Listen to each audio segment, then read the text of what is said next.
Want to get out of the US but don't have the time or the patience to deal with the red tape? The quickest way out of the US is to ditch the paperwork and the financial requirements and take some time to slow travel around the world. In this video, I'm covering the pros and cons of slow traveling, some great regions to slow travel in around the world, and some tips for planning your own slow travel. First up, some pros and cons of slow traveling. We're starting with the pros. Number one on my pros list is that you don't have to apply for residency when you're slow traveling. Residency allows you to stay in a country as long as you want. There may be some limits to it, specifically if you have temporary residency. There are longer terms than a tourist visa, but you usually have to apply for those, and there are financial requirements either of how much money you have coming in each month or how much savings you have in your bank account. There's usually a financial component and a large paperwork component.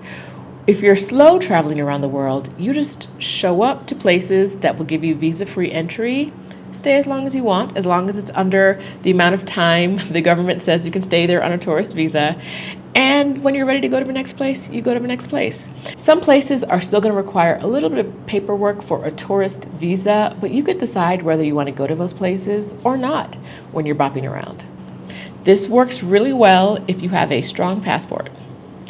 If you have a weaker passport, I'm sorry, this is going to be a little harder because a lot of places won't give you visa-free entry. Next on my list, you can use your time slow traveling around the world as sort of mini scouting trips to the countries you go to. Bopping is going to give you a chance to see a lot of the world, and when you're doing that, you can decide, do I like how I feel in this place? Do I want to live here? Would I like to spend more time here? If you do, see what it takes to become a resident. That's how I ended up in Mexico City. I'd been here before my year of slow travel around the world, but I came back twice in that year, and at the end of the year, that's when I decided I'm going to Mexico City and I'm staying there. I'm going to move something from a lot of people's cons list to your pro list right now. A lot of people think that traveling around the world is really expensive because they think about what their life is like when they're on vacation. They go to the resort. There's a lot of money spent on food. There's a lot of money spent on alcohol. They're traveling quickly. They're seeing things. Slow traveling isn't like that. You're going to go maybe to some places based on how much it will cost you to be in that place for a long time. I've got a video that'll tell you more about it right up here. And then for some other places, you'll go and you'll just realize you can be there pretty inexpensively if you're renting long-term places, right? If you're entering long-term leases. When I say long-term in the context of bopping around, I mean like 6 months or 3-month leases. You know, you're not going somewhere and staying in an Airbnb for a week. Maybe you stay in an Airbnb or something similar for a month, and you get a discount because there's a long-term stay discount. Or you negotiate with that landlord and take it off platform and get a discount for doing it that way. Slow traveling is a great way to see the world at a lower cost than you would on your average vacation. Another thing that people think is a con, but it's actually a pro for me, is the access to healthcare around the world. You're going to have so much access to really, really good healthcare that is significantly less expensive than what you'll experience in the US, and you'll have better experiences. It'll be less expensive and you'll have better experiences. You'll have doctors who listen to you, testing that's very thorough, and healthcare providers that care about you, right? Who will give you their WhatsApp number so you can call them when you have a problem, or call them to make an appointment. The access isn't hard to find, especially in places like Southeast Asia where they have hospitals dedicated to doing healthcare for kind of tourists. There are a lot of places around the world that are really big on medical tourism, and if you need a procedure done, why don't you go to one of those places as you slow travel through the world? One of the things I love about slow traveling around the world is it gives you enough time in the places you go to become a regular, to find a favorite coffee shop or a favorite taco spot, and go there enough that the people know you. They know your order, especially if you're Black. If you don't see a lot of Black people there, the locals will know who you are very, very quickly, and that's a good thing. In most of the world, that's a really, really good thing. You'll be treated really well. People are kind all over the world, right? They are really, really kind and welcoming in most places, and you just got to go find them. Now, this one should really be a tip, but it's a pro. And it's a tip and a pro and a tip. I'll cover it right here. You can plan your travel around festivals and events you want to attend around the world. You want to go to the North Sea Jazz Festival? Maybe you start there and then let your travel take you through Europe from then, right? You want to go to Deti December in Ghana? Go there and then explore some other places from there, right? You have the opportunity to decide where you're going and when you're going, and then use that to kind of anchor your travel in a region. Okay, it's time to get to cons. Not a lot of them. First is you really have to be aware of how long you can be in a country on a tourist visa. You don't want to get deported. And even if you don't get deported, when you're leaving the country, you don't want them to say you overstayed your visa so you can't come back. You really need to count your days. If you're getting close, if you're allowed to be in a country for 90 days or 180 days, you really want to count those days well. Next on the cons list, living out of your suitcase. This isn't going to be for everybody, right? Living out of your suitcase, it's not for me long term. I like things. I like having a home. That's why I have a home now. Other people are like, what suitcase? I got a backpack, right? There are people who are out there traveling the world with a bag on their back. They love it. That's it. If you love a check bag, it's hard to bop around with just your suitcase, and it's hard to bop around with a suitcase because every time you move, you got to pack everything up and put it in and boo, boo, boo, and drag it down the cobblestone streets and then to the train station and blah, blah, blah.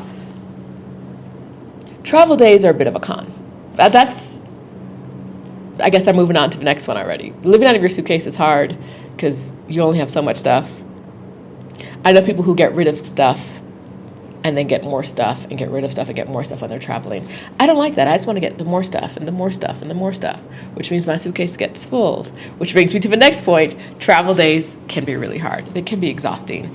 If you're going from one place to the next, if you're flying, if you've got to pack in one place, go to a new place, and then get acclimated to the new place. You get to an Airbnb and you're like, wait, what's in the kitchen? I always look and say like, okay, before I go to the grocery store, I look at the kitchen and say, what kind of knives and pots do they have to have an idea of like what I can cook? Because not all places are equipped the same. So yes, travel days can be exhausting, but when you're slow traveling, there should be less of those. You should be aiming to spend at least a month in each place you go to so that you're not running from place to place. If you go to a place and you're like, I don't want to be here for a month, leave, right? Go to another place, spend some time. If you're a person that craves stability and you love the same day over and over again, slow traveling might not be for you, because a lot of your experience as you're bopping around the world is going to be getting acclimated to the new, right? Every 30 days, 60 days, 90 days, 180 days, you're going to be experiencing a new place, a new thing. You'll have to find the new grocery store and the new pharmacia and the new place to get your nails done, if that's what you're doing, or the new place to get your hair cut. You gotta find these things, unless you can do them yourself, right? Unless you're doing them yourself, you'll have to find these things, and that can feel like some work.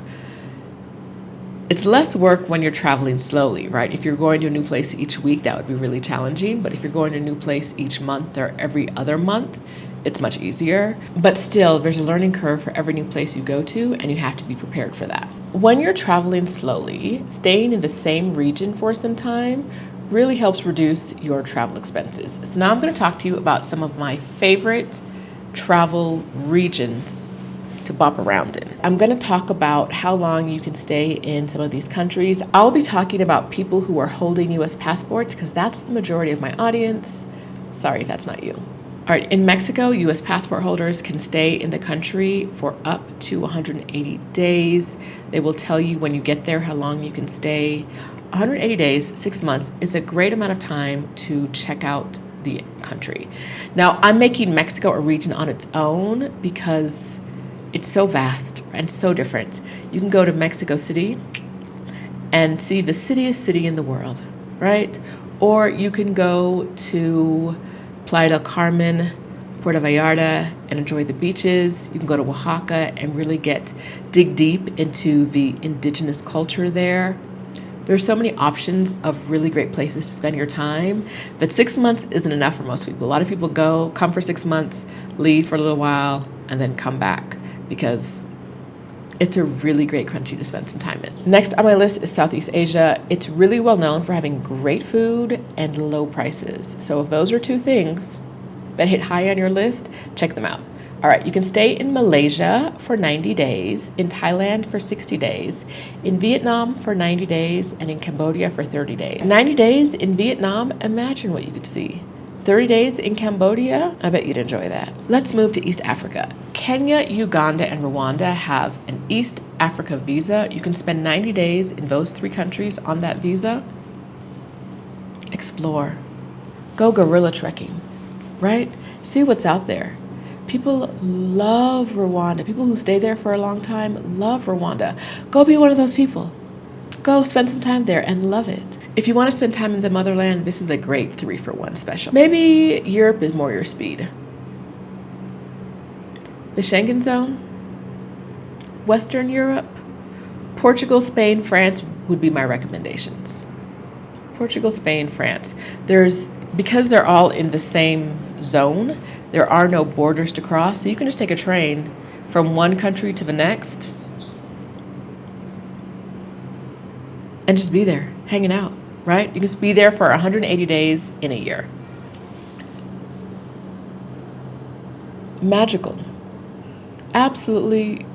You can go to the beach in Portugal. You can go to the beach in Spain. You can go to the beach in France, right?